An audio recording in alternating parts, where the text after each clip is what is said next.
নোয়াখালীকে বিভাগ ঘোষণা করার দাবিতে মানববন্ধন। কুমিল্লার সঙ্গে সংযুক্ত হলে চলবে লড়াই। নোয়াখালীকে আলাদা প্রশাসনিক বিভাগ ঘোষণার দাবিতে রবিবার 22 ডিসেম্বর জেলা প্রশাসক কার্যালয়ের সামনে মানববন্ধন ও বিক্ষোভ মিছিল করেছে নোয়াখালী বিভাগ বাস্তবায়ন সংগ্রাম পরিষদ।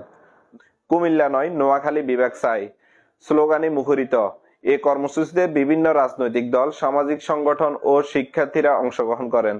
বক্তারা বলেন, ইতিহাস, ঐতিহ্য ও অর্থনৈতিক গুরুত্বের বিবেচনায় নোয়াখালী একটি পূর্ণাঙ্গ বিভাগের দাবিদার। প্রবাসীদের পাঠানো রেমিটেন্সে দেশের অর্থনীতিতে উল্লেখযোগ্য ভূমিকা রাখছে। নোয়াখালী বিভাগ বাস্তবায়ন সংগ্রাম পরিষদের সভাপতি সাইফুর রহমান রাসেল বলেন, নোয়াখালী জেলাটি দেশের অর্থনীতির 35% নিয়ন্ত্রণ করে। বৃহত্তর নোয়াখালীর 1 কোটি মানুষের পানের দাবি পূরণ করতে হলে নোয়াখালীকে স্বাধীন প্রশাসনিক বিভাগ হিসেবে ঘোষণা করতে হবে, অন্যথায় আমাদের আন্দোলন থামবে না। তারা